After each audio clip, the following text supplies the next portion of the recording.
Bom dia a todos e a todas. É uma alegria estar com vocês no terceiro CIEF, que promove esse diálogo, né, intergeracional e intercultural na formação de professores, que é a mesa que nós nos propomos mediar. O CIEF, esse Congresso Internacional de Ensino e Formação Docente, ele acolhe nesses dias pesquisadores, educadores, educandos da graduação, da pós-graduação, e todos imbuídos nesse sentimento e nesse desejo de fortalecer o ensino e a formação docente, né? Compreendemos que um não existe sem um outro, um fortalece o outro, tá? E nessa mesa, nessa manhã, é com alegria que a gente acolhe cada um de vocês que estão nos assistindo pela transmissão. Eu sou professora Cláudia, sou docente, né, da SEDUC e também doutoranda do PPGE-US, o qual saúdo nesse momento aquela casa, e também parabenizo toda a comissão e coordenação do CIEF por esse empreendimento, por esse investimento tão valoroso para nós, educadores. E a mesa dessa manhã, ela se propõe trabalhar esse tema, né? O diálogo intergeracional e intercultural na formação de professores, dentro, prevendo e trabalhando as perspectivas e os desafios que serão encontrados a partir desse tema. Para conversar conosco, nós estamos aqui com dois professores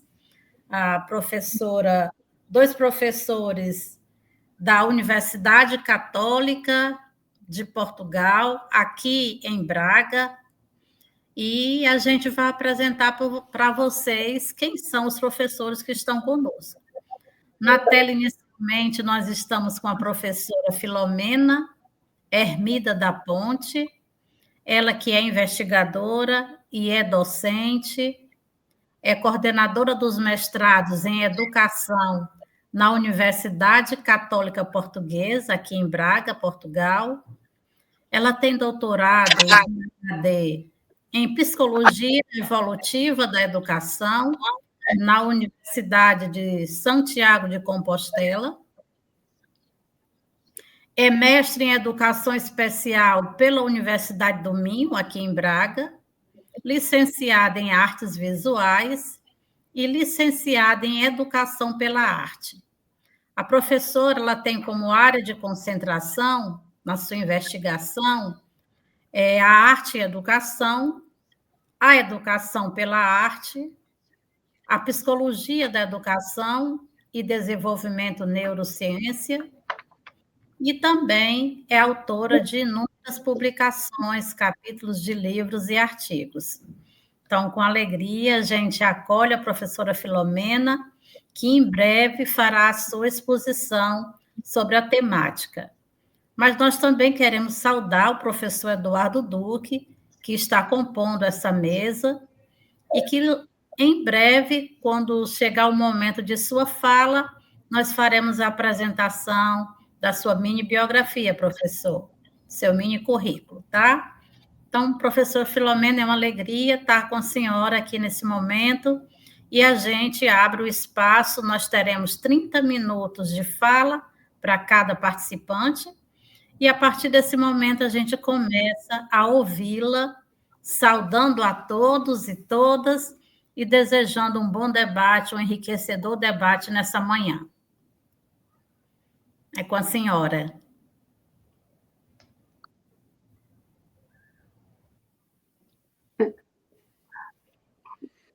Ótimo.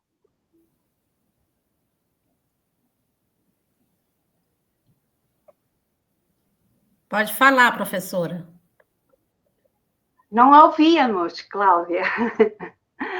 Então, muito boa tarde a todos. É um enorme prazer eu estar aqui hoje convosco partilhando este terceiro Congresso Internacional de Ensino da Formação Docente. Agradeço o convite à Comissão de Organização e a todo o público presente. Eu iniciaria então com o meu tema, a gestão e desafios da diversidade intercultural na formação de professores. A diversidade cultural é reconhecida como uma característica inerente a toda a humanidade, um património comum e uma procedência de um mundo mais rico, mais diversificado, que amplia todas as possibilidades e escolhas, fortalecendo assim as capacidades e os valores humanos. Atualmente, estas questões da multiculturalidade e da mobilidade das populações são extremamente relevantes. Relevantes no contexto deste mundo, diria, globalizado, estando sempre no centro de grandes preocupações, colocando novos problemas inerentes e grandes desafios à sociedade atual, assim como a todas as políticas do século XXI. Evidentemente, nos diferentes setores e à convivência das relações entre as culturas, as nações e os indivíduos.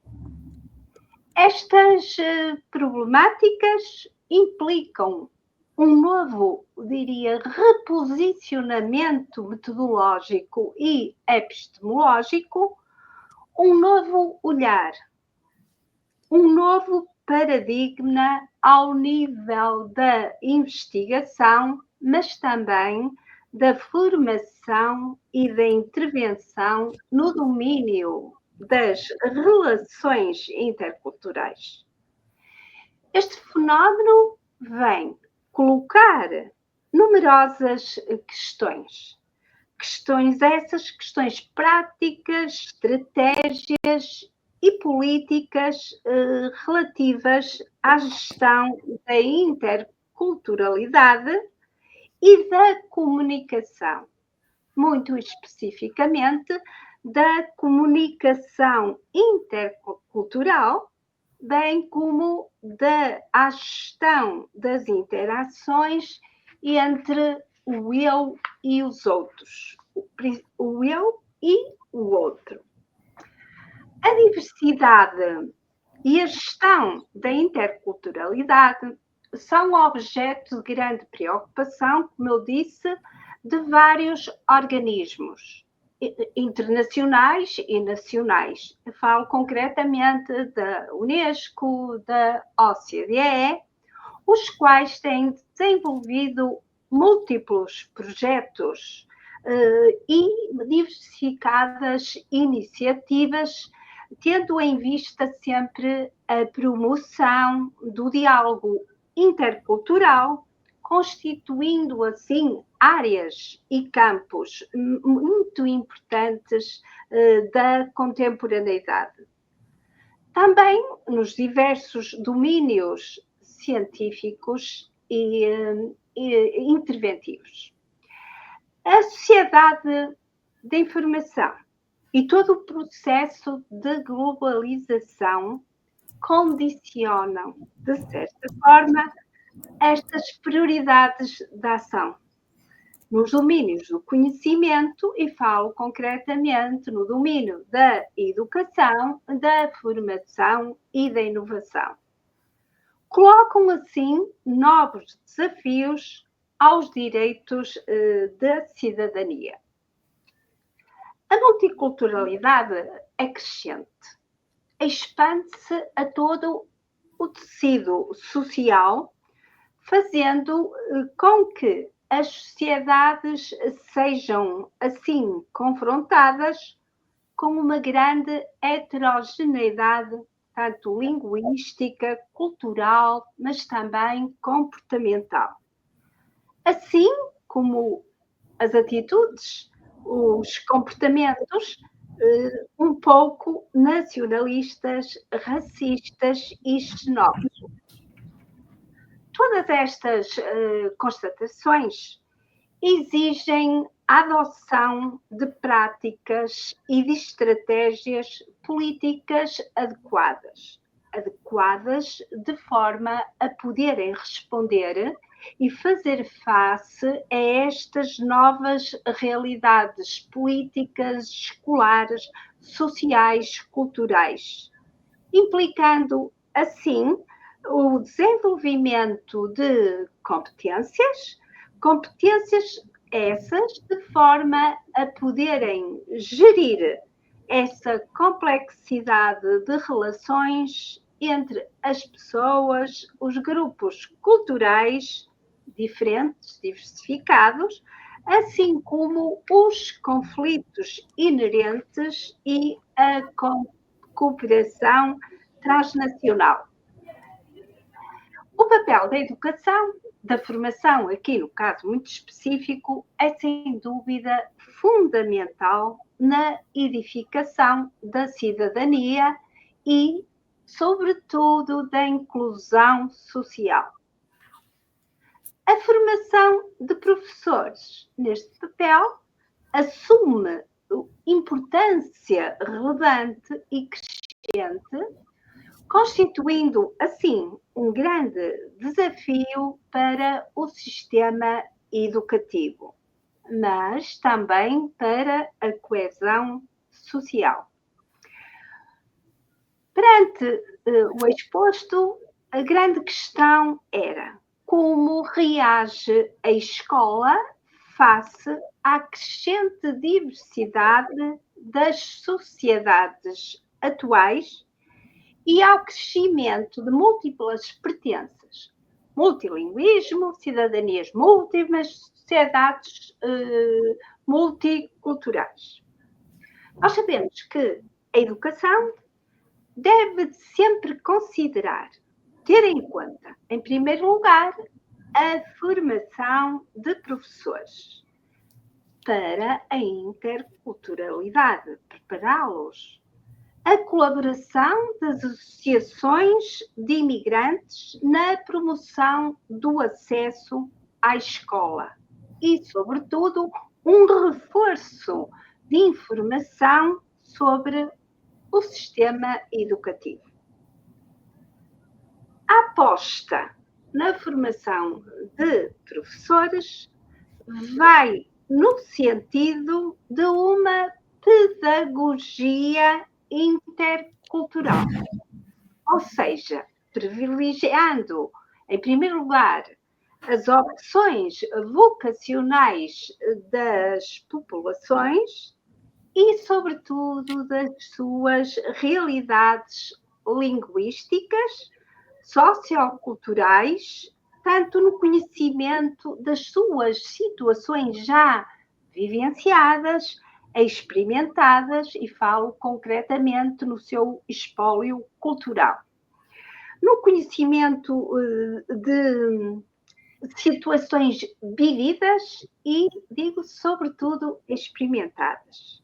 Assim, as migrações lançam, então, aqui o repto à educação e à sociedade de que todos os esforços de integração devem prosseguir, pois são um grande benefício do pluralismo e são numerosos e diversificados. Sabemos que hoje e mais do que nunca, é absolutamente necessário a promoção de valores, de atitudes e, sobretudo, de comportamentos que fomentem o diálogo. O diálogo à não violência, à tolerância, à reaproximação de culturas princípios centrais, como sabemos, da Declaração Universal da Diversidade Cultural da Unesco. A paz está no centro da missão da Unesco, pelo que contribuir para um pluralismo cultural assente em trocas culturais e contactos entre indivíduos e grupos culturais diferentes, de diferentes raízes culturais, torna-se absolutamente fundamental. O diálogo entre culturas é, sim, um fator essencial para a construção de uma cultura de paz. Assim, concomitantemente, tem um papel primordial na coesão social, já que as sociedades são cada vez mais, como eu disse, heterogéneas e possuem elementos de diferentes origens culturais. Depois, o encontro intercultural, as relações entre o eu e o outro, são influenciados por representações sociais, por estereótipos, por preconceitos, algumas projeções culturais, ideológicas e políticas. Estes elementos vão ser fundamentais, quer na aceitação ou na rejeição.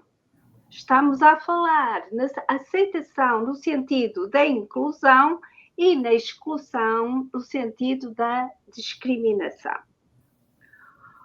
O outro, falando do outro, aquele que recebemos, poderá ser visto como alguém a tolerar, ou seja, a aceitar, como um sujeito pleno de um grupo social com uma origem social e cultural positiva, como um cidadão com direito à afirmação, à diferença e, sobretudo, à participação e, consequentemente, um sujeito não a excluir ou a discriminar, mas sim a aceitar.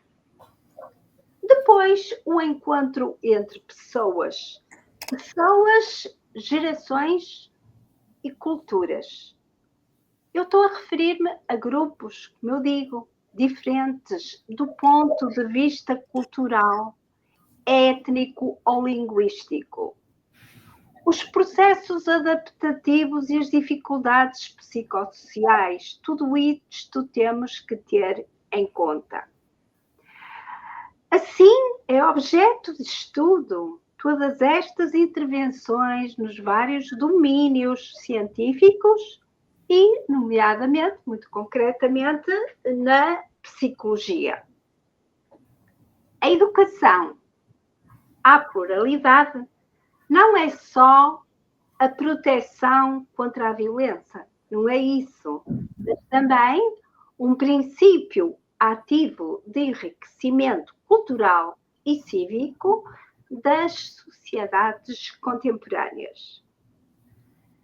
Assim, é fundamental sensibilizar os decisores políticos para a importância da formação de professores, a nível de pesquisa, no âmbito mais intercultural, mas muito especificamente na área da comunicação intercultural. Também é necessário o desenvolvimento de competências interculturais, e falo concretamente na comunicação.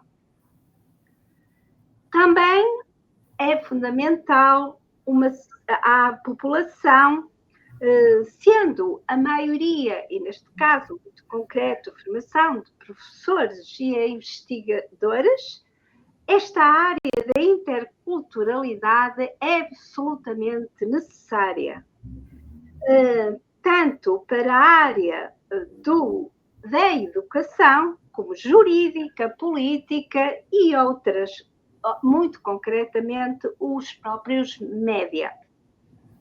É indispensável, assim, o desenvolvimento de estratégias de intervenção psicossocioeducativas para profissionais e cidadãos que possam situar-se de forma a fazer face ou a combater de uma forma, diria, responsável, crítica, flexível e, sobretudo, refletida toda esta diversidade de indivíduos. Estratégias e intervenções que se desenvolvam em toda ou a maior compreensão destas culturas, como uma maior capacidade de comunicação, em primeiro lugar, e com os membros da sua cultura ou pertencentes a outros grupos de culturas diferentes. Resumindo, eu diria que toda esta perspectiva intercultural deverá ser integrada numa perspectiva mais abrangente, mais ampla, uma perspectiva de construção da sociedade e da igualdade de oportunidades para todos, devendo estar no centro de todo o processo educativo e do desenvolvimento humano e social. Assim, é importante que se faça da diversidade e da mobilidade das relações interculturais, que se faça um desafio e uma oportunidade de enriquecimento da cidadania. Para concluir, eu diria que a pluralidade e a grande heterogeneidade do mundo contemporâneo exige, sim, aprender a viver a multiplicidade de culturas, de pertenças e, sobretudo, de referências. Não daquela forma dicotómica de exclusividade e exclusão, mas de um modo plural, interativo e, sobretudo, complementar. O grande objetivo da interculturalidade não é, de forma alguma, a separação do universal e do particular, mas sim a união. A união, ou seja, a organização de um contexto cultural, social e relacional integrativo e que tenha sempre, ou considere, ou tenha em conta sempre todo um processo dialético ligando ou vinculando o eu ao outro. Obrigada. Obrigada, professora Filomena, pela sua valorosa contribuição sobre essa temática tão importante e pertinente, né, nessa sociedade multicultural crescente. A cada dia a gente está convivendo com essa multiculturalidade e a gente precisa vivenciar esse processo de forma inclusiva e de construção coletiva desse saber, né? A interculturalidade, ela precisa estar presente na formação de professores, no sentido de que esses educadores possam contribuir com essa construção dessa sociedade mais inclusiva, e onde os saberes, os diferentes saberes, não estejam hierarquizados, né? Não existe saberes superiores, não existe cultura superior, mas culturas diferentes que comungam, que dialogam e que enriquecem o universo cultural. Então, na sociedade de hoje, no Brasil, em Portugal, essa formação do professor voltada para a interculturalidade, ela é fundamental na construção de uma sociedade mais humana, né? Mais igualitária e mais inclusiva.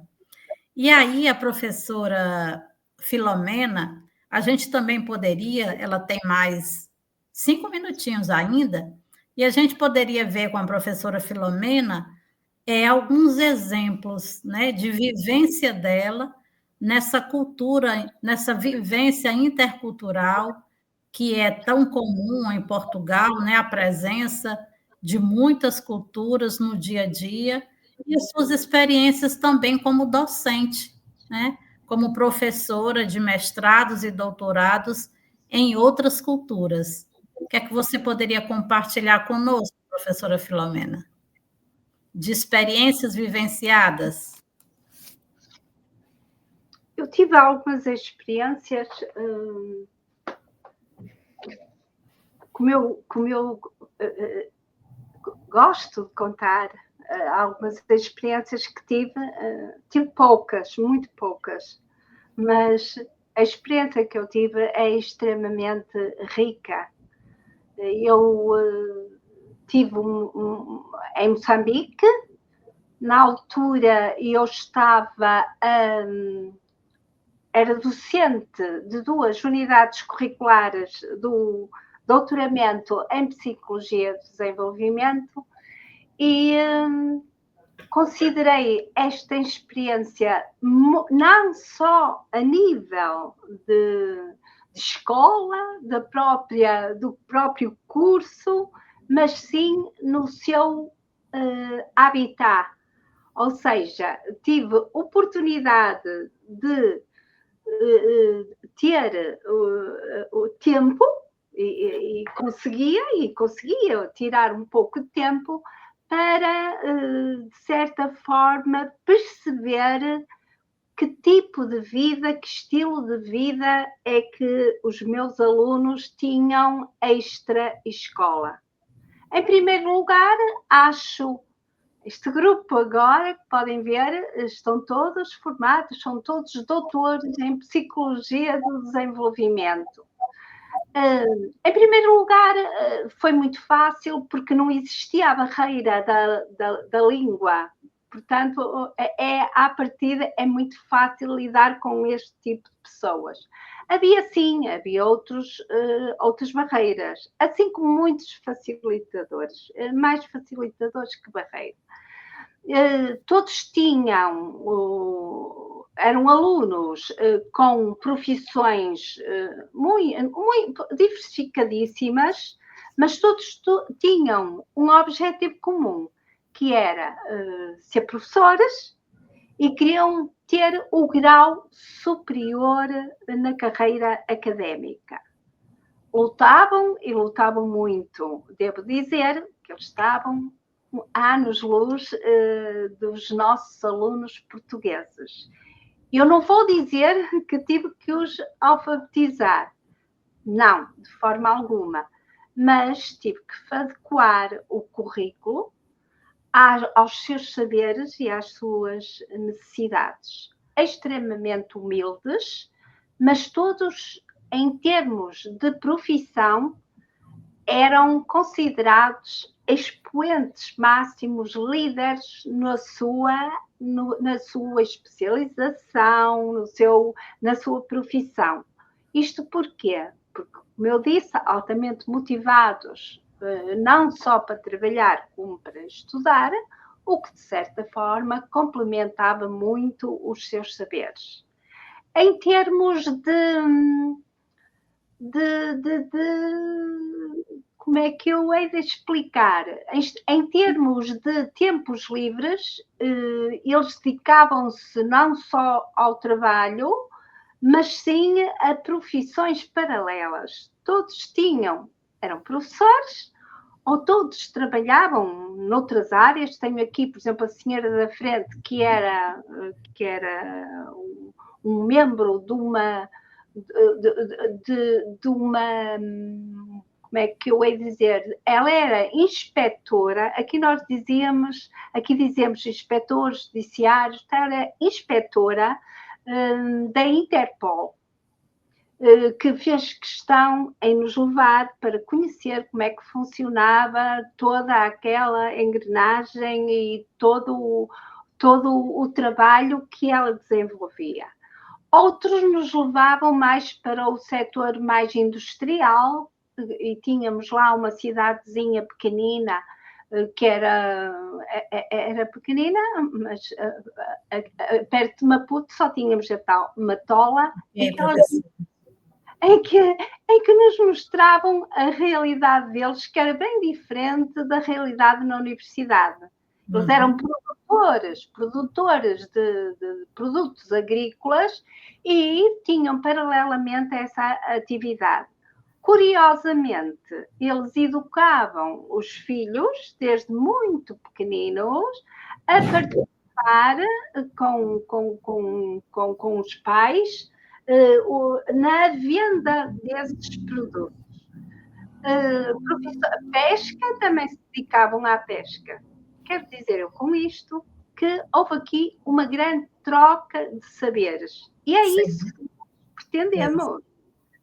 Não pretendemos de forma alguma excluir os seus pertences culturais, o seu espólio, a sua bagagem, mas sim integrá-la nos nossos contextos e nos nossos saberes. Te agradeço, a professora Filomena, né, por trazer a abordagem desse tema tão relevante no cenário cotidiano para a formação de professores e trazer também um pouco da sua experiência vivenciada em Moçambique, né? Nós voltaremos a tocar nesse assunto, professora, no momento do debate que vai ocorrer após a fala do professor Eduardo, e a gente agradece o seu compartilhar de saberes e de experiência, e a gente agora convida, né, o professor Eduardo Duque para também fazer parte das nossas discussões nessa mesa de debate tão potente, nessa manhã do terceiro CIEF. E quem é o professor Eduardo Duque? Né? O professor Eduardo Duque, meu orientador aqui em Braga, uma alegria tê-lo conosco. Ele é doutor em Sociologia pela Faculdade de Ciências Políticas e Sociologia da Universidade Complutense de Madrid. Ele é mestre em Filosofia pela Universidade do Minho e licenciado em Teologia pela Faculdade de Teologia da Universidade Católica Portuguesa. Ele apresentou provas de agregação em Sociologia esse ano de 2024 na Universidade do Minho. É professor na Faculdade de Filosofia e Ciências Sociais da UCP e investigador integrado do Centro de Estudos de Comunicação e Sociedade da Universidade do Minho, onde integra o Grupo de Estudos Culturais do Minho e também é membro colaborador do Laboratório do PT, o Minho, e as suas áreas de investigação, basicamente, são muitas, na verdade, mas ele trabalha, né, estuda e escreve sobre gerações, trajetórias sociais e percursos de vida, sobre a análise do impacto do desenvolvimento social nos valores contemporâneos, particularmente nos valores religiosos, e também trabalha com a análise do tempo social e temporalidades, também com a adequação de diferentes metodologias na análise. Para além da docência universitária, o professor Eduardo Duque, ele tem participado em diversos projetos de investigação, tanto nacional como internacional, e também em vários estudos de avaliação. Ele é membro do Conselho de Curadores da Fundação Bracar Augusta e é presidente da Assembleia da Comissão de Proteção ao Idoso. Foi lançado, recentemente, o seu último livro, pelas edições Afrontamento, que tem como título Trabalho da Juventude e a Juventude face ao Mundo do Trabalho. Esse livro, ele foi distinguido com o Prêmio Extraordinário da Universidade Complutense de Madrid. Então, acolhamos com carinho o professor Eduardo Duque, que, assim como a professora Filomena, tem uma vasta experiência na formação de professores aí na Universidade Católica Portuguesa e vários trabalhos publicados abordando essas temáticas. E aí, professor Duque, seja bem-vindo.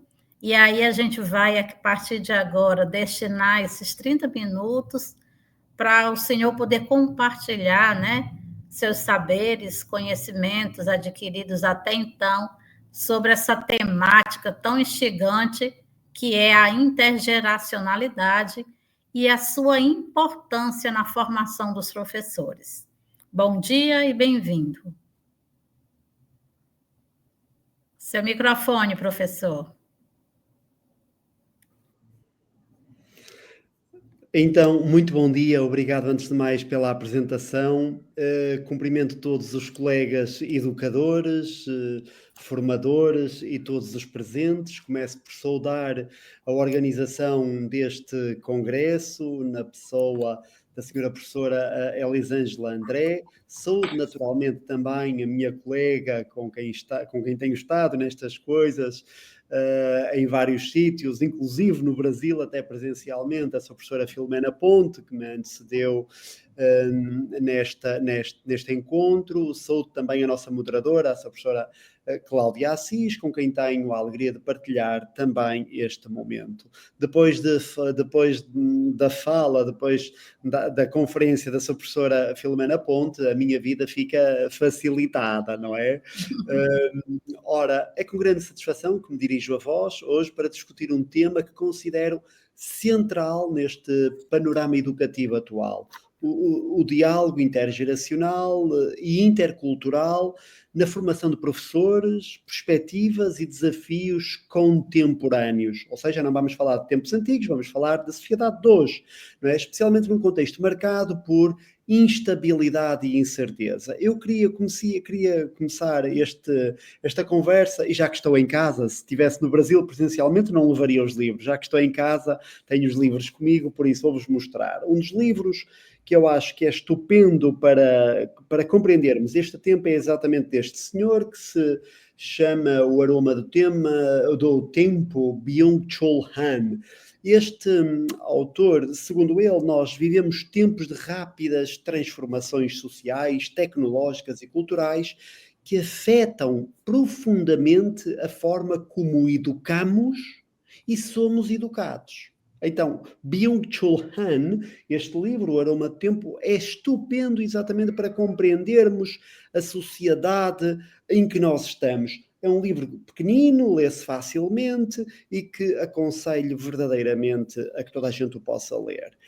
De uma forma assim muito introdutória em relação ao tempo que nós estamos a viver, não podemos esquecer que nas últimas décadas testemunhamos mudanças significativas na estrutura da sociedade. A globalização, a revolução digital e a crescente diversidade cultural, entre várias outras dinâmicas e processos, sabemos que estas, de um modo muito particular, têm alterado não só o modo como nos relacionamos, mas também como aprendemos e ensinamos. Ou seja, a forma como nós nos relacionamos, aprendemos e ensinamos. Neste cenário, compreender as dinâmicas geracionais tornou-se essencial para o desenvolvimento de estratégias pedagógicas eficazes.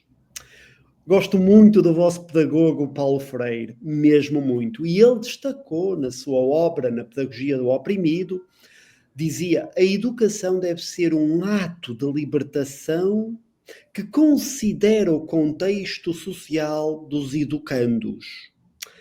Isto é muito importante, esta ideia é muito importante, não é?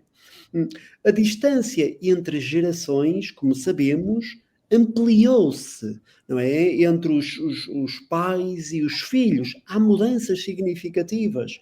Os jovens de hoje crescem num mundo saturado de informação, um mundo conectado, constantemente conectado, não é? Com mudanças muito aceleradas, como nos fala o livro de que vos mostrei.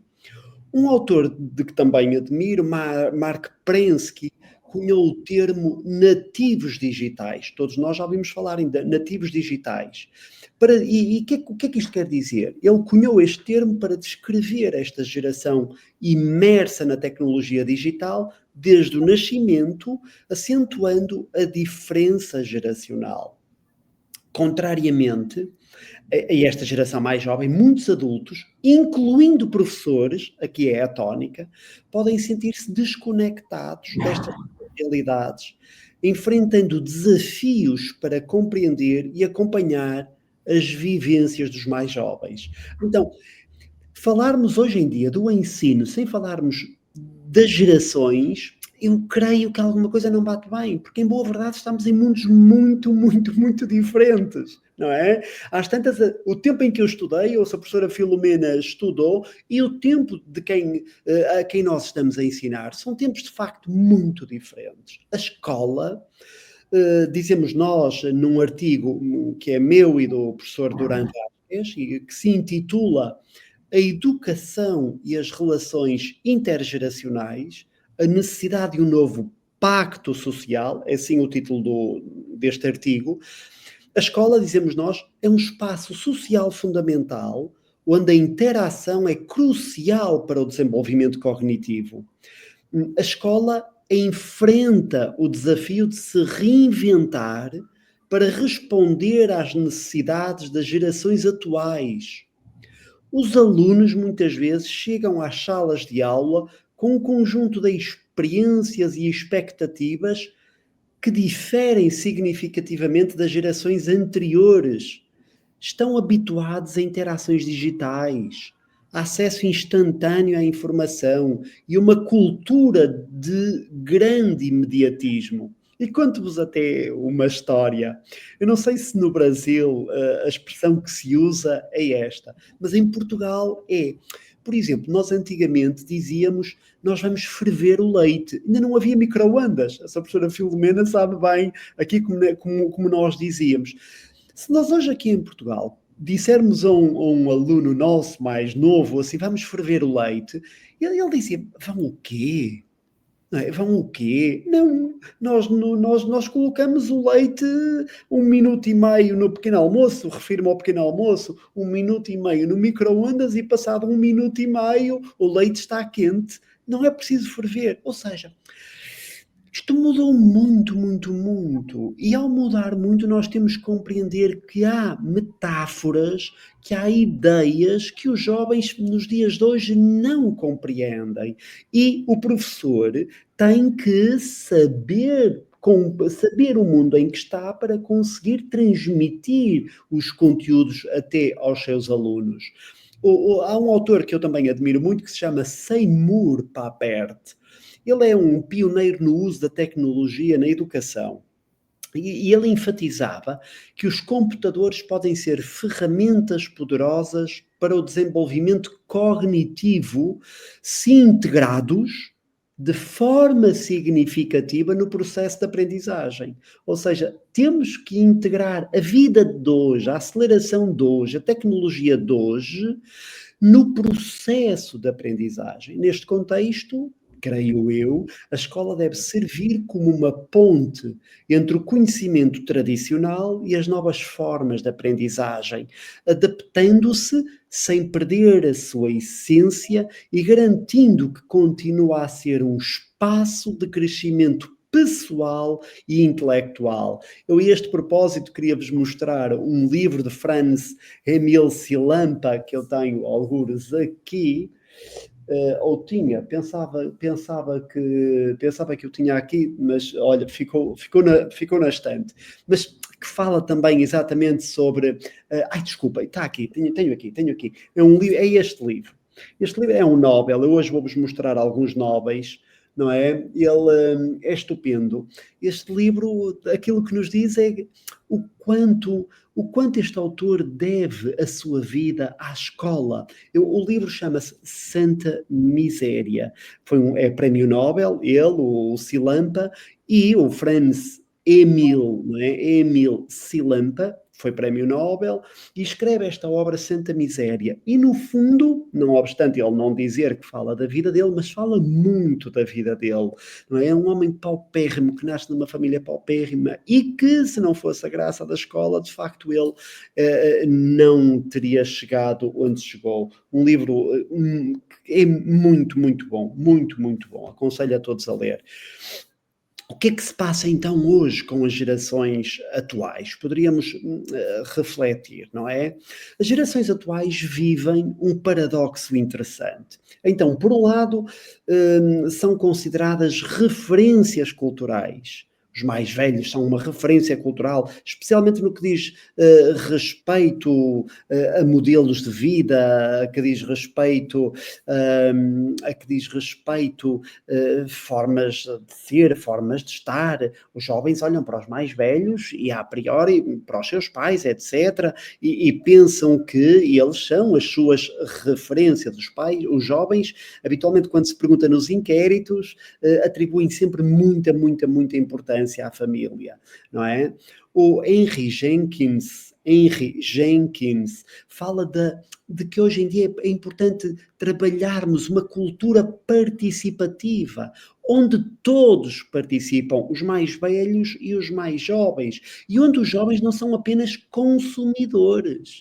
E não são apenas pessoas que veem os modelos, não. Os jovens são também produtores de conteúdo. Já não são os mais velhos somente os produtores, são também os jovens. E como tal, os próprios jovens influenciam e moldam o mundo ao seu redor. Então nós tínhamos a ideia que só os mais velhos é que moldavam o mundo ao seu redor.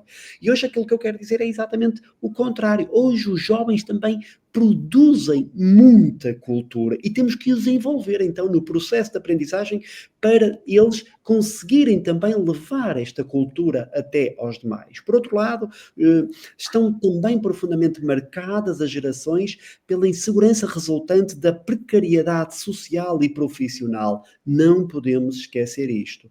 Os jovens vivem, eles por um lado então são modelo para as gerações mais velhas, ou seja, toda a gente quer ter a pele direitinha, faz, se for preciso, uma cirurgia, uma outra cirurgia, não é? Para ser como os jovens. Os jovens são, por um lado, modelo, é verdade, para muitos, para os mais velhos. Os mais velhos querem ser fitness como os mais jovens, mas, por outro lado, os jovens vivem um grande desafio, porque eles vivem num mundo muito precário.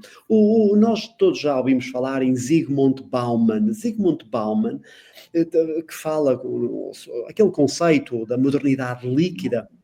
Neste livro, ele descreve esta sensação de insegurança e incerteza que caracteriza a sociedade atual. Tudo é líquido. A instabilidade económica, a competitividade do mercado de trabalho, muitas crises globais, como a recente pandemia, contribuíram para um sentimento de incerteza quanto ao futuro. Cada um vive na sua própria bolha. E isto é que, como é que pode haver uma interação entre uma geração e outra? Como é que muitas vezes o professor pode ensinar verdadeiramente o aluno quando cada um vive fechado na sua própria bolha? Vale a pena ler um outro livro de Haldor Laxness. Este livro, Gente Independente. É outro prémio Nobel e que vale mesmo a pena ler. Este livro é grosso, são umas férias, tem que se ler numas férias, mas é exatamente isto. Vivemos tempos em que as pessoas vivem muito na sua bolha, tempos de grande independência e, como tal, não é? Depois é muito difícil que haja uma ligação entre a geração mais velha e a geração mais jovem. Como é que um professor vai passar a sua mensagem ao seu aluno, se porventura cada um vive no seu mundo, na sua bolha, na sua linguagem? Este paradoxo afeta a forma como os jovens se relacionam com a educação. Muitos questionam a relevância do ensino tradicional e procuram sentido e aplicabilidade prática no que aprendem. Isto exige dos educadores uma compreensão profunda destas dinâmicas para poderem responder de forma adequada. Os educadores, os professores têm que ter uma compreensão profunda do mundo de hoje para poderem se aproximar dos jovens. Então, eu diria que, e essa professora Filomena Ponta, aliás, já tocou precisamente neste aspecto, na questão das metodologias de ensino, teríamos que as repensar, as metodologias de ensino. Perante este cenário, creio que é imperativo que os professores, os docentes, não é, repensem constantemente as suas metodologias de ensino. Como é que eu ensino? Como é que eu transmito, não é? O John Dewey, repito porque é um nome de facto central, defendia que a educação deve ser baseada na experiência e na interação com o ambiente, promovendo o pensamento crítico e a resolução de problemas. Eu revejo muito nesta ideia de John Dewey.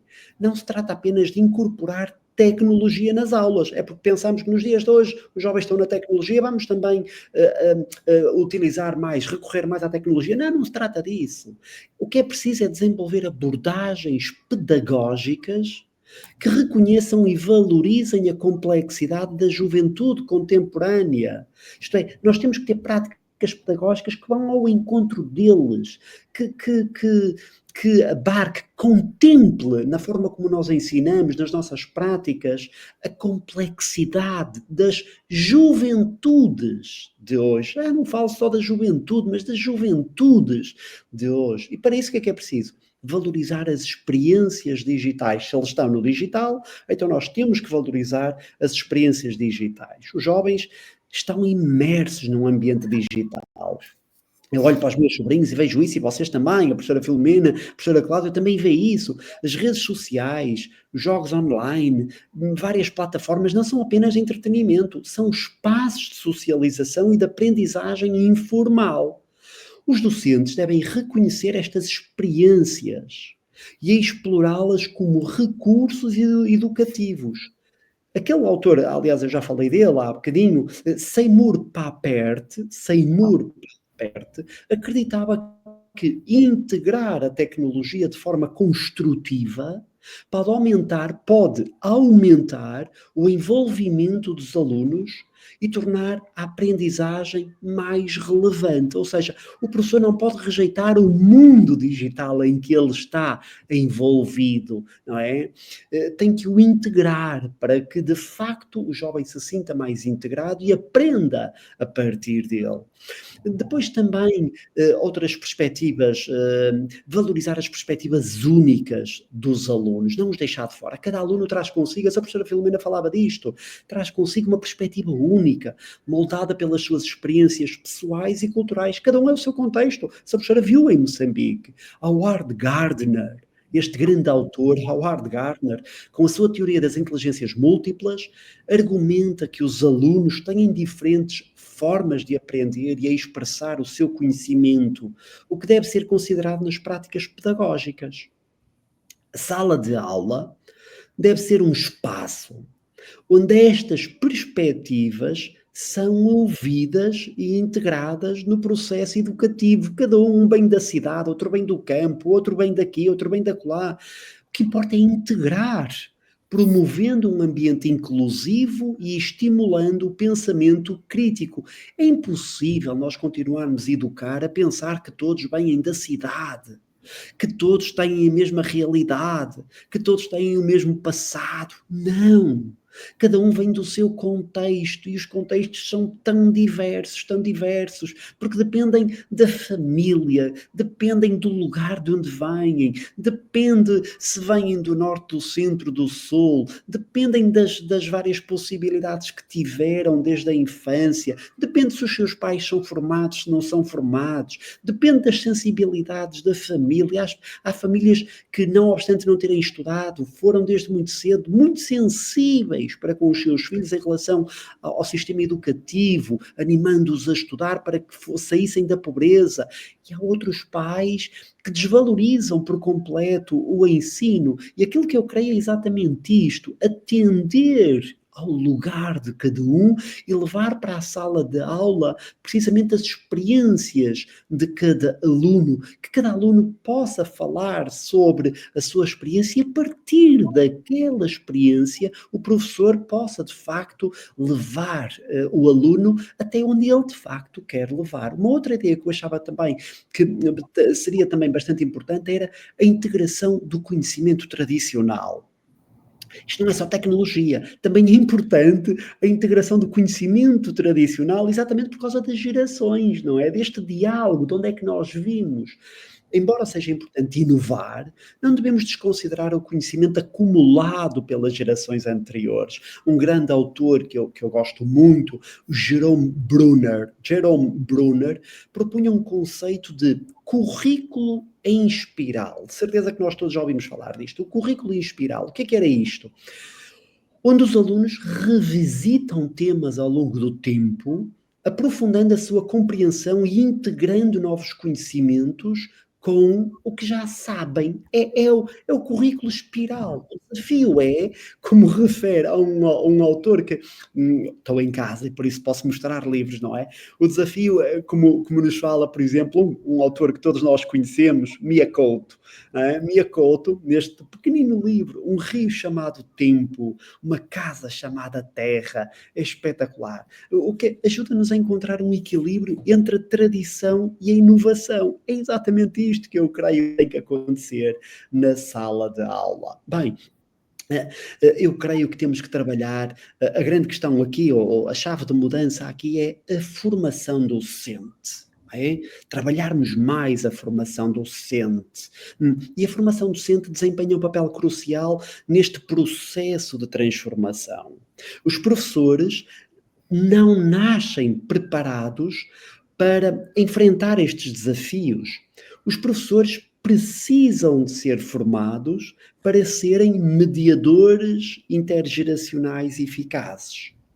Um outro autor, já ouvimos falar, o Donald Schoen, introduziu o conceito de praticante reflexivo, enfatizando a ideia, a importância dos professores refletirem continuamente sobre a sua prática para melhorarem e se adaptarem às novas realidades. Aquilo a que Schoen chamou o praticante reflexivo. E é exatamente isto, o professor tem que ser um praticante reflexivo para melhorar constantemente e se adaptar à nova realidade, não é? Porque senão um professor, que já seja professor, eu sou professor há 25 anos, é muito diferente ensinar há 25 anos ou agora, muito diferente, porque a tecnologização mudou muito o contexto das nossas vidas, não é? E já nem falamos da influência, da inteligência, etc., hoje que temos ao nosso dispor. Os docentes devem estar confortáveis com as tecnologias que os alunos utilizam. O Mark Prensky, que eu já tinha citado atrás, sugere que os professores precisam de se tornar imigrantes digitais também, competentes para se conectarem com os nativos digitais. Isto não significa apenas saber utilizar as ferramentas digitais. Isto implica que o professor saiba compreender como as tecnologias influenciam a forma como os jovens pensam e aprendem. É aqui que eu quero, ou seja, não é a tecnologia pela tecnologia, mas o que é que a tecnologia está a trabalhar, está a alterar a forma como os jovens pensam a história e aprendem a vida. É exatamente isso. Depois também uma segunda nota sobre a formação de professores, creio que era importante uma formação em pedagogias ativas. O que é que eu entendo por pedagogias ativas?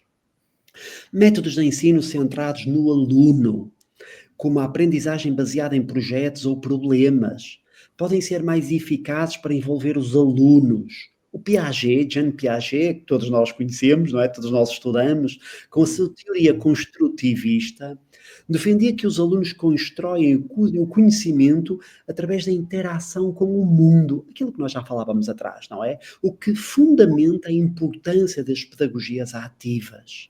A formação docente deve incluir estas abordagens, proporcionando aos professores as ferramentas necessárias para as implementar. Ou seja, então o professor deve estar numa constante atualização, capaz de saber implementar nas suas aulas estes novos saberes. Depois também uma outra ideia era a promoção do diálogo intergeracional.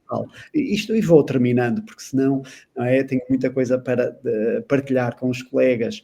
Mas os professores devem estar capacitados para promover o diálogo entre as diferentes gerações. Paulo Freire, o vosso Paulo Freire, não é? Enfatizava a importância do diálogo na educação, promovendo uma relação horizontal entre educadores e educandos, onde ambos aprendem e ensinam. Eu creio que isto faz toda a diferença. Não é o professor que ensina, todos aprendem e todos ensinam. Isto implica desenvolver competências de comunicação, de empatia e de compreensão cultural. Claro, naturalmente, há aqui muitos desafios, como já percebemos, também há muitas oportunidades, como também já percebemos, mas eu diria que, apesar dos desafios, este contexto também oferece inúmeras oportunidades para enriquecer o processo educativo. Os tempos de hoje são tempos extraordinários. Mais do que olhar só para os desafios com medo, não. Olhemos para esta realidade dos tempos de hoje de uma forma como que está a possibilitar enriquecer o processo educativo. E para isso é preciso falarmos, então, da inovação pedagógica, que a necessidade de adaptação impulsiona a inovação. É preciso inovarmos. O Sir Ken Robinson destacava a importância da criatividade na educação, incentivando os educadores a pensarem de forma inovadora para envolver os alunos. Os docentes têm a oportunidade de experimentar metodologias, tecnologias e abordagens pedagógicas. Então o docente está sempre, no fundo, a experimentar como é que eu posso chegar melhor àquele aluno, àquela realidade, àquela outra que é diferente da outra, como é que eu posso, em cada caso, ajudar o melhor possível, não é?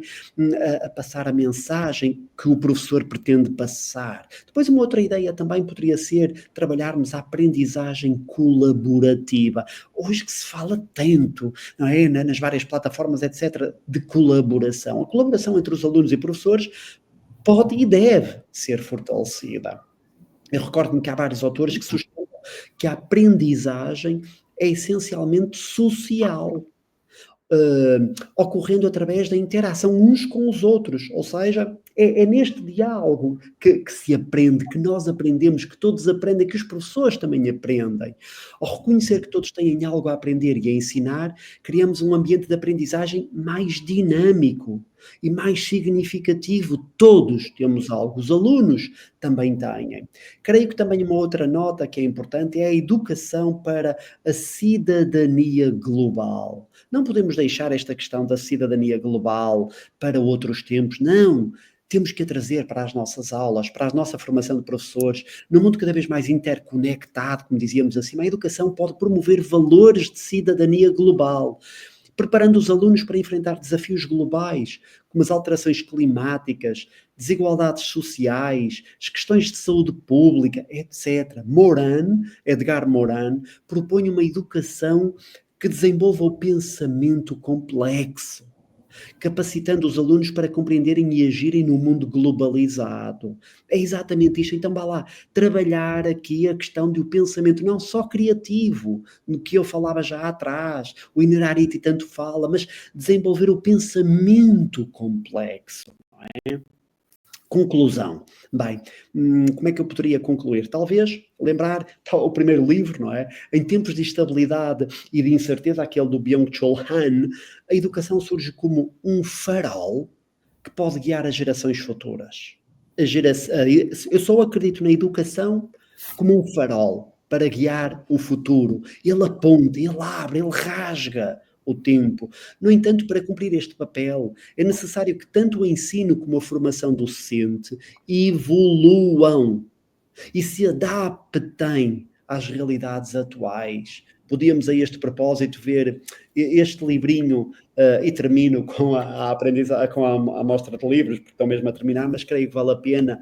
O Toni Morrison, este livro, também prémio Nobel, é um prémio Pulitzer e prémio Nobel da literatura, que se intitula A Nossa Casa é Onde Está o Coração. É brilhante, ou seja, nós não aprendemos somente com a cabeça. Não, nós aprendemos com a cabeça, naturalmente, não é? Mas também com as nossas emoções, com o nosso coração e depois com o circuito da vida, depois com o andar da vida. E este livro é exatamente é uma autora, é uma senhora, é extraordinária, porque Toni Morrison ajuda-nos de facto a compreender a importância e o envolvimento do coração. Os docentes devem assumir o papel, a meu ver, mesmo para terminar, de mediadores intergeracionais, construindo pontes. O professor constrói pontes entre o conhecimento tradicional, de que já faláramos acima, e as novas formas de saber e ser no mundo de hoje. Então o professor é quem faz esta ponte, é quem interliga. A formação docente deve ser contínua e orientada para o desenvolvimento de competências que permitam enfrentar os desafios do presente e do futuro. E o professor é aquele que, em boa verdade, traz o passado, traz a memória e entrega aos mais jovens este passado. Finalmente, como referimos, eu e o professor Durão Vasquez, num artigo que nós intitulamos, creio que é O Novo Paradigma da Educação na Promoção de uma Sociedade Mais Inclusiva, o novo paradigma da educação na promoção de uma sociedade mais inclusiva. Então dizemos nós que é essencial promover diálogos insurgentes, questionando práticas obsoletas e procurando novas formas de interação pedagógica. Como o grande pedagogo Paulo Freire, o vosso Paulo Freire, o nosso Paulo Freire, nos ensinou, a educação não transforma o mundo, a educação muda pessoas. E são as pessoas que transformam o mundo. Creio que esta ideia é muito interessante, não é? E básica, mas é clarinha. A educação não transforma o mundo. A educação muda pessoas e as pessoas é que transformam o mundo. Então o professor tem que estar preparado para transformar pessoas. Só assim poderemos construir uma educação que seja relevante, inclusiva e capaz de preparar os nossos jovens para um mundo em constante transformação. A todos, muito obrigado pela vossa atenção. Professor Eduardo Duque, a gente agradece demais a sua valorosa contribuição nessa mesa, né? Logo após a fala da professora Filomena, que também trouxe contribuições valiosas, e a gente fica aqui pensando a importância do CIEF, desse terceiro CIEF, com toda a sua programação, mas aqui falando dessa mesa, né, das diversas mesas que estão a acontecer. E o cuidado, o zelo do CIEF para com o ensino e para com a formação docente, trazendo contribuições valorosas como a de vocês nessa manhã, que a gente agradece, recebemos com gratidão e refletimos, e as falas de vocês nos faz refletir sobre esse processo de formação docente que nós vivenciamos, que não é um processo linear, tão fácil, né? Ele é diverso, para uns é mais fácil, para outros é muito mais difícil, mas aqui nesse momento, nesse congresso, está sendo dada essa oportunidade sublime para a gente refletir sobre duas temáticas fundantes nesse processo odierno, né, do exercício da nossa profissão, tanto a interculturalidade como a intergeracionalidade, né? E como o senhor colocou, falar de ensino é falar de gerações. Não dá para falar do ensino excluindo uma geração ou outra, né? Todas as gerações, todas as contribuições, elas são fundamentais nesse processo de construção do novo, né? E aí Paulo Freire coloca muito bem isso, como o senhor diz, valorizar o conhecimento que já existe em cada um de nós. Nós não somos uma folha de papel em branco. Todos nós temos nossos saberes e valorizar cada saber desse se faz fundamental no nosso processo de formação. E aí eu achei desafiador, né, quando o senhor fala de nos tornarmos, enquanto professores, mediadores intergeracionais. Claro. Isso não acontece do dia para a noite, e nem nascemos mediadores intergeracionais. Daí a importância desse debate, daí a importância de buscar outros autores para fundamentar e fortalecer o nosso processo formativo, que tem que ser diário, permanente, né? Como também diz nosso mestre, a educação ela acontece ao longo da vida, nós somos seres inconclusos, nós nunca estamos prontos, né? E os dias atuais, as temáticas atuais, nos convida cada dia mais a que a gente busque esse aprendizado contínuo. Então, nesse momento, a gente, sim, manifesta a nossa enorme gratidão pela valorosa contribuição da professora Filomena e do professor Eduardo Duque, que já são nossos colegas do Brasil, né? Ministram disciplina no mestrado de gerontologia, que tem vários alunos portugueses, brasileiros, mas não só brasileiros, muitos alunos cearenses, né? Que em breve estarão assistindo pelo YouTube essa mesa, né? A discussão tratada nessa mesa. Mas, sem mais delongas, nós também temos muitas perguntas. E aí a gente vai também interagir com os nossos colegas que estão participando dessa transmissão, né? E se sentem instigados, a partir da fala de vocês, a explorar esse tema. E aí a gente vai falar inicialmente, trazer uma pergunta para a professora Filomena, viu, professora Filomena? Nós temos aqui algumas perguntas, e eu vou começar. Professora Filomena, tem uma pergunta aqui para a senhora. Uma ouvinte, ela pergunta: é possível relacionar, professora, a didática intercultural e o movimento pós-moderno que aqui está instalado e sendo vivenciado? Né? Essa é uma pergunta que chega para você. E logo em seguida nós temos uma pergunta para o professor Eduardo Duque. Assim que eu fizer essas 3 perguntas, a gente abre para vocês poderem participar, tá bom? Sim? E aí nós temos uma outra pergunta, agora essa para o Eduardo, professor Eduardo, que diz: professor, aqui no Brasil também enfrentamos desafios com a educação dos jovens frente aos atuais desafios. O senhor poderia citar um exemplo de situação em que Portugal teve sucesso na relação criatividade, inovação, docente e aluno? Tá? Então, inicialmente, essas 2 perguntas, a gente abre para vocês, para a fala, e depois a gente retorna se aparecer mais alguma pergunta. Então, com vocês, professora Filomena, inicialmente, pode ser? Sim, eu respondia que interculturalidade é um conceito que ultrapassa muito aquela ideia do trocar de relacionamentos de convivência e até de culturas, pois é um processo dinâmico que diria que valoriza mais a interação entre diferentes culturas, fomentando, assim, a aprendizagem recíproca de troca de saberes.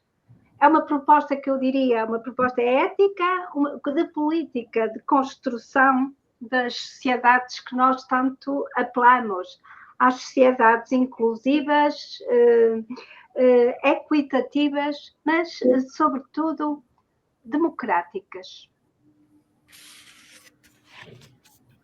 Muito bom, professora. Obrigada, professor Eduardo. Com relação à pergunta feita pelo colega.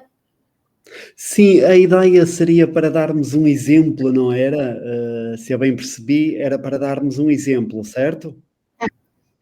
Isso. Sim. Bem, há tantos exemplos bons em Portugal de sucesso em relação a esta realidade de práticas pedagógicas que vão ao encontro dos tempos de hoje. E, acima de tudo, eu admiro muito aqueles colegas que são capazes de, sem perder a tradição na aula, são capazes de integrar de uma forma bastante coesa a dimensão tecnológica. Nós, por exemplo, temos cursos hoje numa universidade clássica como é a nossa, nós temos cursos que são todos online, onde as aulas são assíncronas, e isto é também uma forma extraordinária de nós vermos o quanto a tecnologia pode e deve ser integrada nos dias de hoje. Ou seja, nós temos turmas onde, em boa verdade, eu não conheço os alunos. Eu tive um encontro com os alunos e possivelmente até poderia não o ter. E dizem-me vocês, mas isto é uma boa forma de a ensinar. Ouçam, nós temos que estar preparados para estes modelos. Temos que estar preparados para este modelo de ensino. Todavia, possivelmente, nós somos do tempo, a professora Filomena e eu, somos do tempo em que gostamos do contacto, acreditamos na proximidade, não é? Aliás, a professora Cláudia também sabe disso. Nós valorizamos o encontro, estarmos um com o outro, porque é no encontro que a gente partilha, que a gente dialoga, que a gente cria uma relação. Aliás, eu costumo dizer que é na conversa que se joga a conversão, não é? É na conversa que se joga... São duas palavras etimológicas que têm a mesma ligação. É na conversa que se joga a conversão, no sentido de... É na conversa que se transforma a pessoa. Todavia, nós também não podemos desintegrar aquelas pessoas que estão mais digitalmente unidas. Não podemos desintegrar. Nós temos que ser professores exatamente que levamos o passado até aos tempos de hoje. E nos tempos de hoje temos que coabitar com todos, com aqueles que de facto valorizam mais a relação, a proximidade, a pessoa, mas também depois aquelas pessoas que gostam de estudar ao seu tempo, gostam de estudar ao seu tempo, nas plataformas digitais. Este livro é extraordinário sobre o tempo. Se tempo tivéssemos para o explorarmos, eu estava precisamente agora aqui a ler um parágrafo, enquanto que a Cláudia fala, eu vou lendo coisas, vou lendo, não é? Sobre o tempo em que ele nos fala sobre Heidegger. Epá, é extraordinário, não é? Quando a Heidegger diz, nós estamos... Nos tempos modernos, nós estamos cada vez todos mais iguais uns aos outros, não é? Porquê? Porque nas aldeias, dizia ele, nas periferias, as pessoas conectam-se com o real. E no mundo urbano, as pessoas tendem a conformar-se com os padrões de comportamento das massas. E porque tendem a conformar-se com os padrões de comportamento das massas, então as pessoas pensam todas quase da mesma forma. E isso não é bom, porque aquilo que é bom é a diversidade. Aliás, a professora Filomena há bocadinho falou desse aspecto. A importância da diversidade é, de facto, profundamente importante. E eu creio que o professor de hoje é aquele professor que tem consciência disto. Eu transporto comigo o passado, mas também procuro integrar o digital.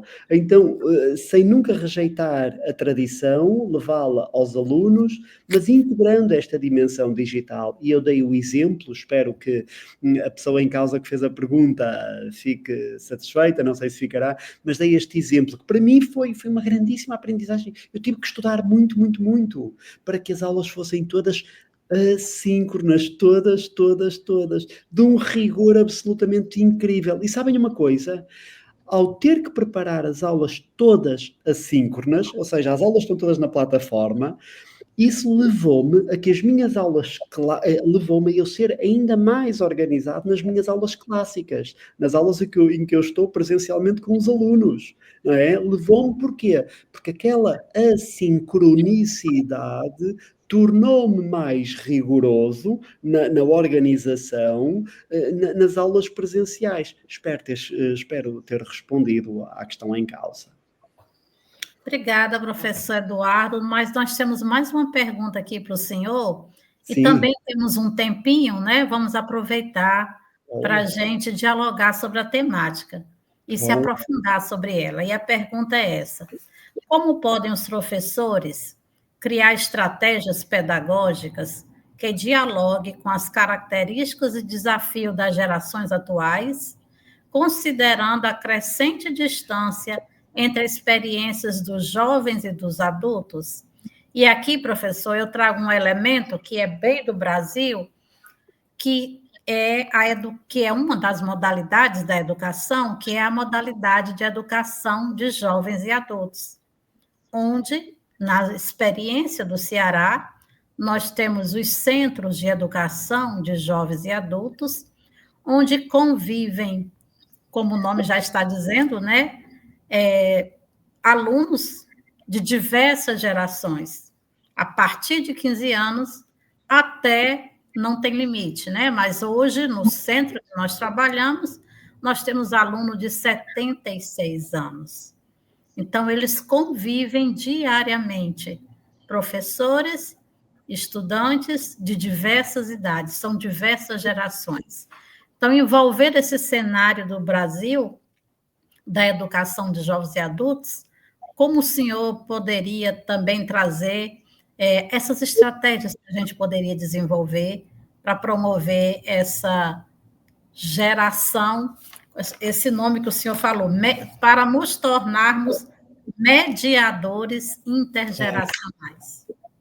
Sim, é de facto no que eu acredito. Olha, essa pergunta é uma pergunta muito bonita e eu creio que nós poderíamos, de facto, trazer vários pontos. Um deles eu creio que era aquilo que eu já foquei anteriormente, que era utilizar aqui e acolá, não é? Saber adaptar, saber integrar ferramentas tecnológicas como aplicativos educacionais, plataformas online, de que eu já falei há bocadinho, recursos multimédia. Tudo isto podem tornar as aulas mais atrativas e alinhadas com a familiaridade dos jovens com o mundo digital. Se eles estão no digital, nós também não podemos ir para lá com a status, como antigamente, não. Temos que estar também neste mundo digital e mostrar-lhes que isso é perfeitamente fazível.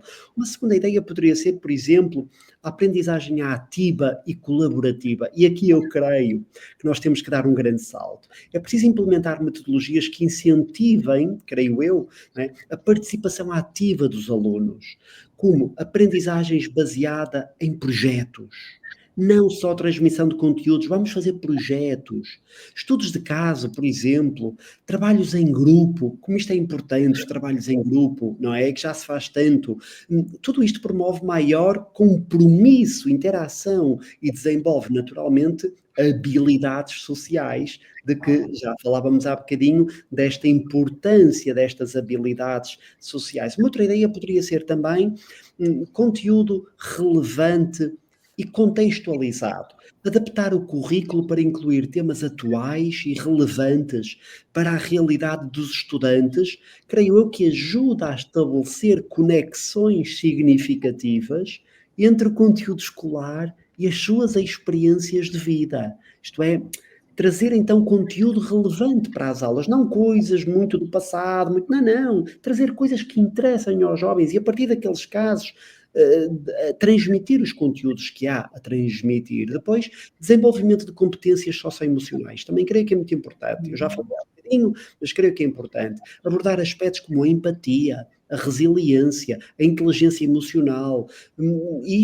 Estes aspectos e muitos outros, creio eu, que preparam os alunos para lidar com os desafios pessoais e interpessoais do mundo contemporâneo. Nós já não somos só mente, somos sentimentos, somos a ação. Então há que interligar estas dinâmicas. Creio que também uma outra questão poderia ser, por exemplo, o diálogo intergeracional, de que eu já falei. Promover espaços de troca entre jovens e adultos, como debates, projetos comunitários, pode reduzir a distância entre as gerações e enriquecer a aprendizagem mútua. Aquilo que eu aqui quero dizer é a importância de se encontrar em sala de aula ou fora da sala de aula espaços exatamente onde os mais velhos, os professores, ensinam os mais jovens, não é? Esta ideia de que professor ensina o aluno, não, então, por uma mera transmissão de conteúdo, mas exatamente todos a fazer, por exemplo, um projeto comunitário. A importância, por exemplo, do voluntariado, não é? Como é que nós poderíamos adaptar o voluntariado como um momento de aprendizagem, onde todos estão ali a fazer alguma coisa para o bem comum e, simultaneamente, que haja uma reflexão à volta daquilo que se está a fazer. E esse ato reflexivo é o momento para que o professor possa trabalhar toda a dimensão teórica da sua unidade curricular, da sua matéria. E eu creio que isto reduz a distância entre as gerações e enriquece a aprendizagem mútua entre todos, no fundo, não é? Também poderíamos dizer que a formação contínua dos professores. Eu creio que isto é obrigatório, não é? Investir na capacitação profissional, creio que permite que os educadores se atualizem sobre as tendências educativas e culturais, para perceberem melhor no tempo em que nós estamos, tornando assim os professores mais aptos a compreender e a atender às necessidades dos alunos, porque senão nós temos professores completamente descontextualizados das necessidades dos alunos, não vão ao encontro deles, não falam a gramática dos alunos, o contexto dos alunos, há uma desintonia entre uns e outros, não é?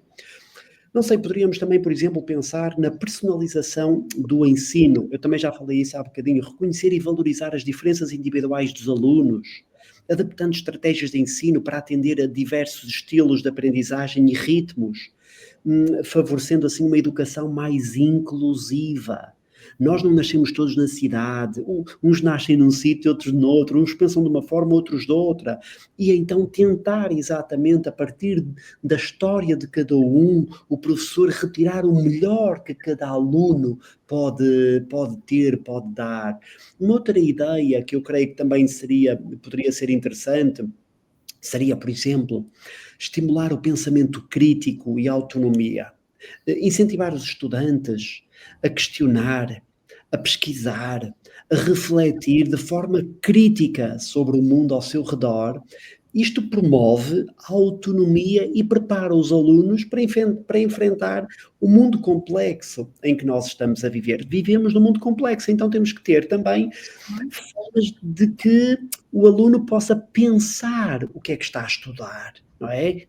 Para ter capacidade crítica para depois saber reagir. Uma outra forma, creio eu, que também uma utilização de linguagens e mídias diversas, incorporar diferentes formas de expressão, como, quem sabe, a música, a arte, a linguagem audiovisual, também isto pode facilitar a comunicação e tornar a aprendizagem mais significativa. Não sempre aquele professor, muito coisa, olha, abriu-se ao digital e agora só sabe apresentar o PowerPoint. Fora do PowerPoint não apresenta rigorosamente nada. Não. Nós queremos.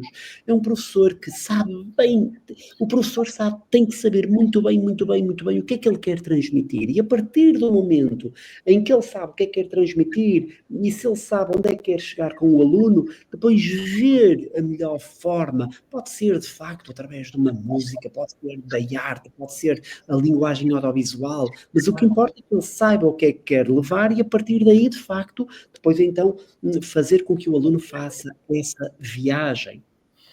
Uma outra nota poderia ser, não é, para ir terminando, talvez, olhem, a importância do feedback constante, não é? Dar um feedback constante.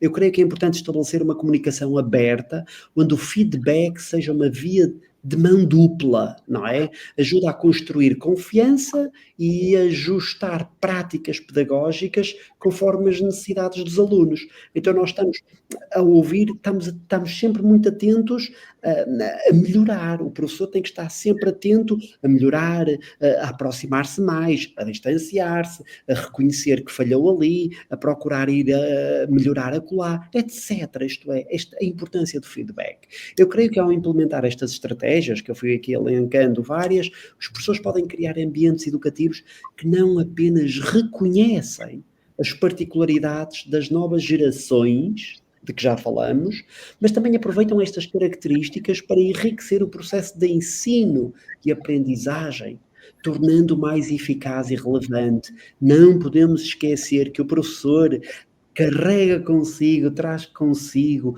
uma história, um passado, uma memória.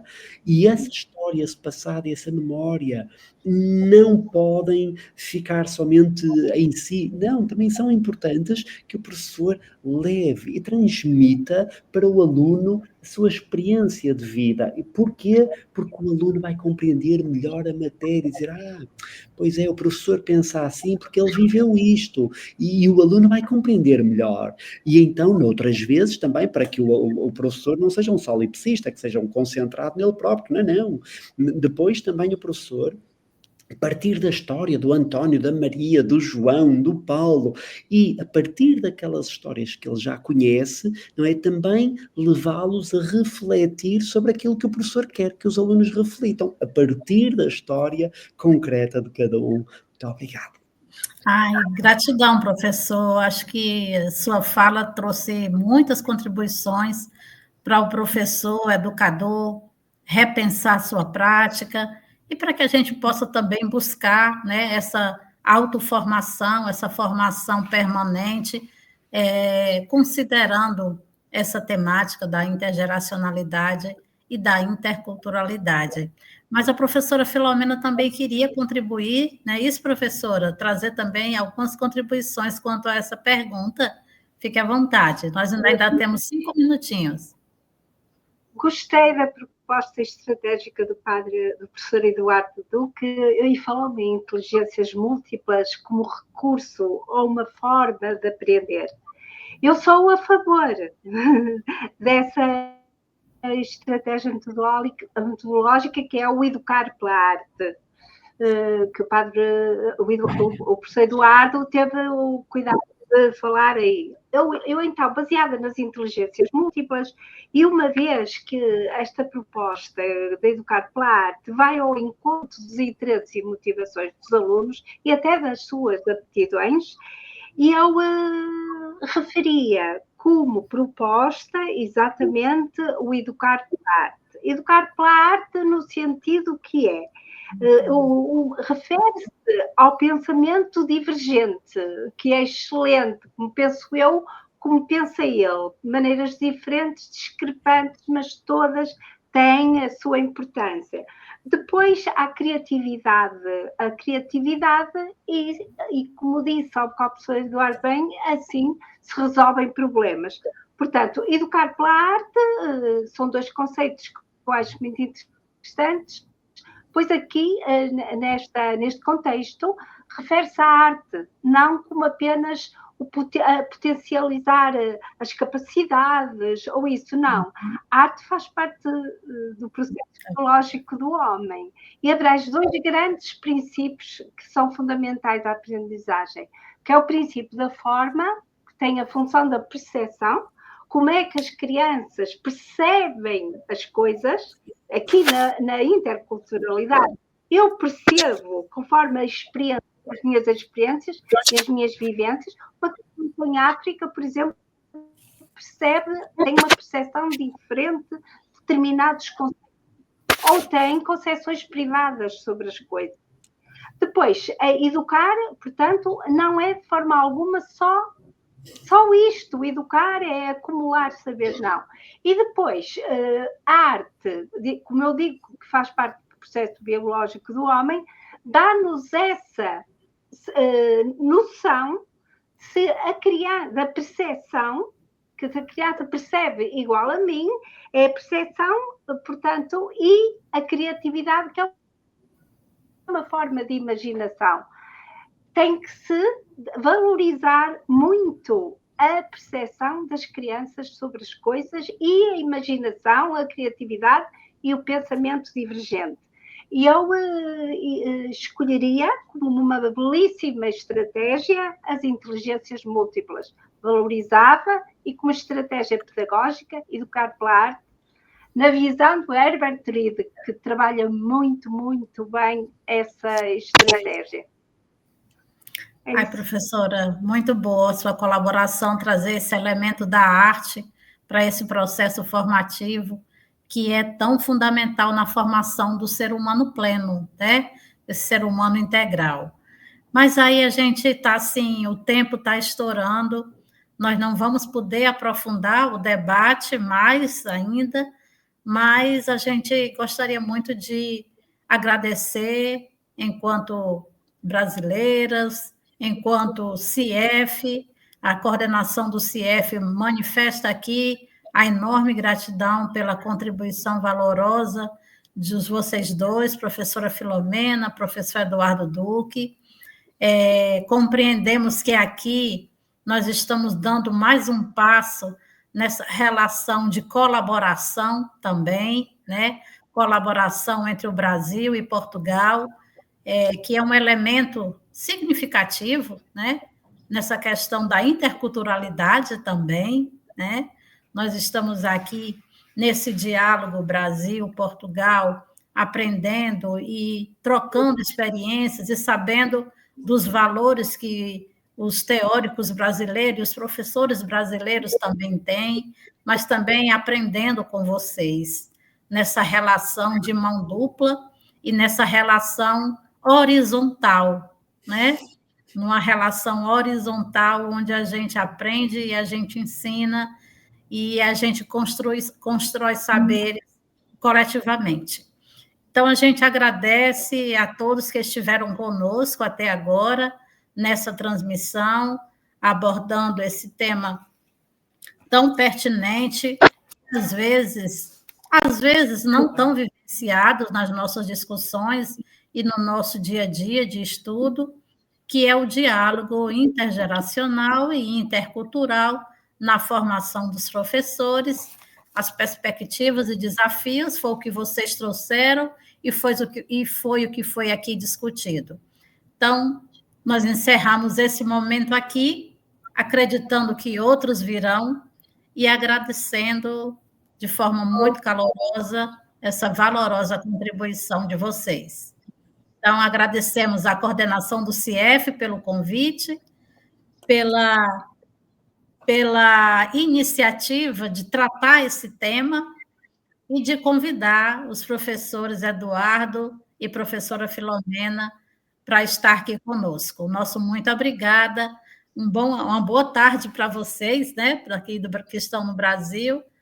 Para nós já iniciamos a nossa tarde e a gente deseja que o evento, né, até o seu final, seja assim, produtivo, potente, que traga fundamentação teórica e prática para os nossos educadores. Um abraço a todos e valeu a participação. Gratidão. Obrigada. Obrigada. Boa tarde. Boa tarde.